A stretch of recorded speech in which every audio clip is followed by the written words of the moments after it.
I'm Eddie Rester. I'm here today again with Sarah Beth Walker and Jay Nelson, and we're having conversations about boundaries. We've been talking about how we set boundaries, boundaries in family, boundaries in our relationships. We want to really get granular with this.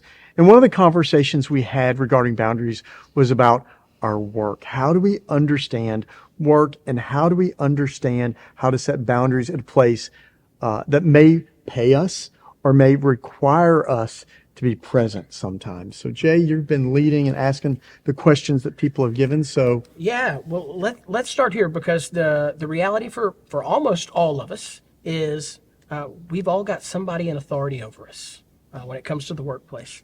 So how do we set boundaries? Sarah Beth, I'd love to start with you. How do we set boundaries with those that are in authority over us? Because that's a little bit different than standing on equal ground. Yeah, I mean, and I think you said it's different than standing on equal ground. At the same time, I would say it's a lot. I mean, to me, with boundaries, you're still on equal ground. Yep.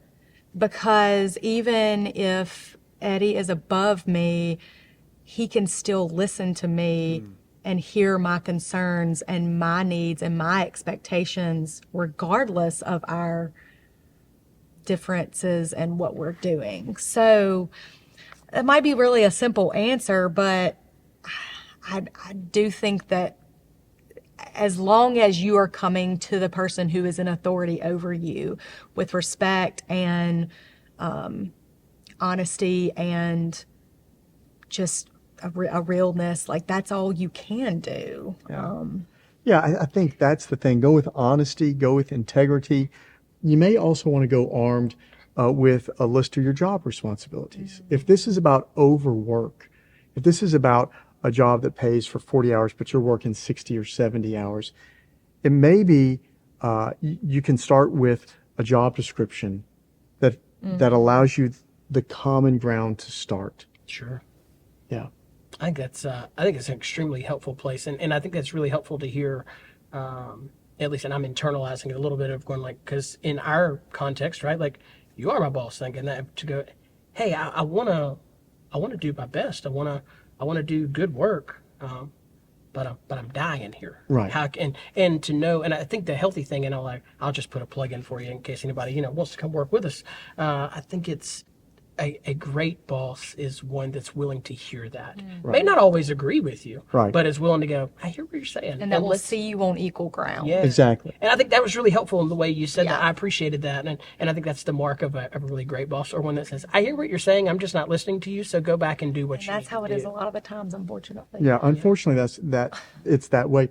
The good news for the last couple of years, the job market has been such that I think a lot of authority figures and bosses have had to recalibrate some of how they've seen Yeah. the folks who work underneath them. Well, let's talk strategy a little bit on the if some of our friends inevitably, of the millions who are probably watching this, right? Millions, they probably do find themselves in that place of going, I wish he or she would listen to me, but they don't. So how can I approach them in a way that before I have to just create an exit strategy, because I'd like to stay, I'd like to be able to do this. Sarah Beth, what do you? I'm sitting in your counseling office, going, yeah, but he won't listen to me. How do I get him to at least just let me say something? What's my strategy? That's a really good question. I think if somebody were sitting across from me, though, I would help them to formulate articulately what their expectations are. But like you said, if they already have some of those and they've been going, it might be a time to pull back a little bit and say, like, this is what I'm expecting, and if y'all are not able to give this, then it might be time to move to a different job. That leads to Turk, right? It's good boundaries or goodbye. Well, I mean, you're trying to give your boundary as much as you can, but at some point you've got to value what you value in a job, and if that person is not, then they're devaluing you. Right. Ultimately. Yeah, I think sometimes when we feel like we've got to set that boundary and that's not being respected, that's a boundary violation. Yep. And so, and as much as you may love the idea of a job, God may have another place for you, or that conversation that you're scared to have may really be the conversation that the person in authority over you needs to have. Yeah. Work situations like that are complicated because they're complicated by the truth that there are seasons in any work the work is too much. I joked about our accountant friends on the Sunday I preached about this. It's tax season. It's true. There are just seasons where that happens. But on the flip side of that, there has to be some reciprocity. I also think on the other side, because in the seat that I do sit in, I think there's a great place to begin to acknowledge that timing really does matter. And I really mean that from a strategic standpoint of like, it's good if even if I know that I want to have a tough question, one, maybe to give that person some lead time. Hey, I really need to talk about this. I'm confused about this, but really, if I come in with a question, not an accusation, and if I come in when we can figure out practically when is my boss at his best? When is she at her best? Because they're also human as well, and right. the load that they carry is not any more important than yours, but it's different. And we just have to go, man, they just moved their kid into college. They're really sad today. Yeah. Maybe today's not that day. Yeah. Maybe let's just wait till Thursday if it can. Yeah. I think there's some strategic, places to do that as well. Absolutely. The other thing I would want to make sure people are thinking about this is God has created a rhythm for us of work and rest and work. Yeah. And that if we are beyond that created order, we've talked about this before, resentment's going to crop up, anger, it's going to bleed over into family and friendships and other relationships.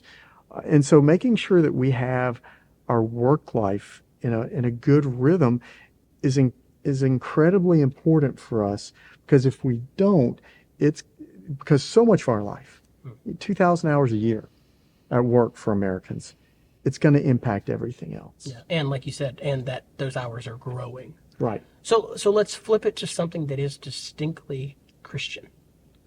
At some point, God said, stop.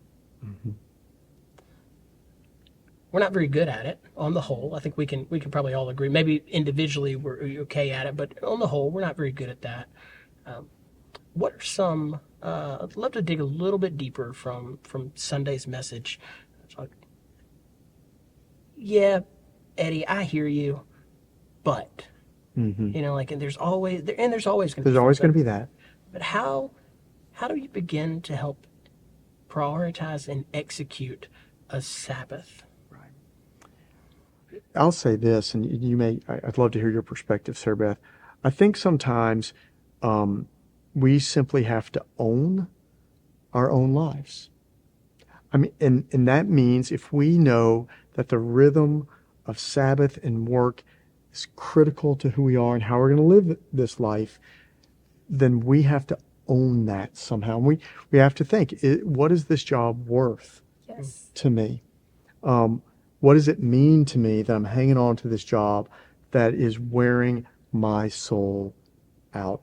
I had a staff parish chair early on that was very clear about the number of hours he expected me to work, and it wasn't 80 hours a week. He wanted me to have time to make friends, be with family, to be a human, not just a pastor.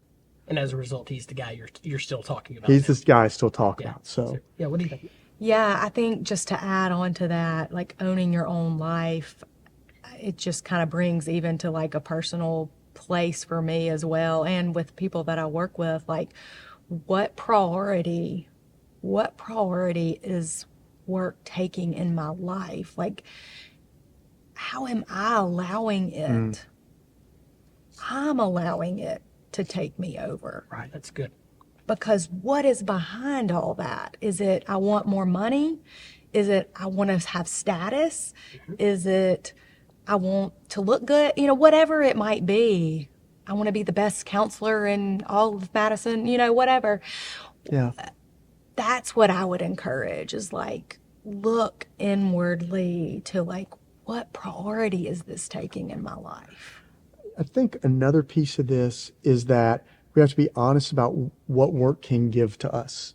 One of my counselors one time told me, as a pastor at a church, he said, the church will love you, but it will not take care of you. And then sometimes the church has taken care of me, but if you're expecting your job to take care of you, Yeah. it's not. You take care of you. Yeah, that's actually Yeah. an unfair expectation of that. Yeah, it's an of that unfair organization. expectation of an organization. I mean, and I've had to ask myself this before too, like the identity piece. Oh, I could go on and on with this. Yeah, this could be a whole nother one. Yeah, that I can find myself in, just like that taking me over when there are so many other parts of my life that mean more to me than what my job is, as much as I love my job, but Yeah. it's a job too. When my grandfather retired after 50 plus years owning a gas station, he got up in the morning and went to the gas station to read his paper at 4:30 in the morning because he had no other identity Oh, than that. And I loved him dearly, but I could see that he didn't know how to differentiate himself, his identity from his work. I love that phrase that Bob Goff talks about. The as he gets older, the circle just gets a little bit smaller, and he uses the phrase because there's only space for about 8 around your hospital room. And it's not going to be the people that generally you might have worked with, and that is because that's not their burden to carry. Maybe 1 or 2 will. They'll be special that developed into best friends, but they're not your work friends anymore. They're your best friends, Right. and so they've made space for that. Yeah. It's a constant balance. It is. And Yes. and when you guys figure it all out, if you'll We'll write the book. we'll film another We'll write a session. book, yeah. We'll film another session, and you can tell us all, and we'll be good to go. Hey, we're thankful that you've been a part of this. We trust that work is not only just a part of our story, but it's a part of your story as well. But work and boundaries, and how those boundaries help us to work well, love those people in our businesses well, and still have plenty of room to love our family, and dare I say it, love ourselves well. Those things matter as well. We're grateful that you've been with us. Hopefully this has been helpful for you and your family as we begin to talk about boundaries and work.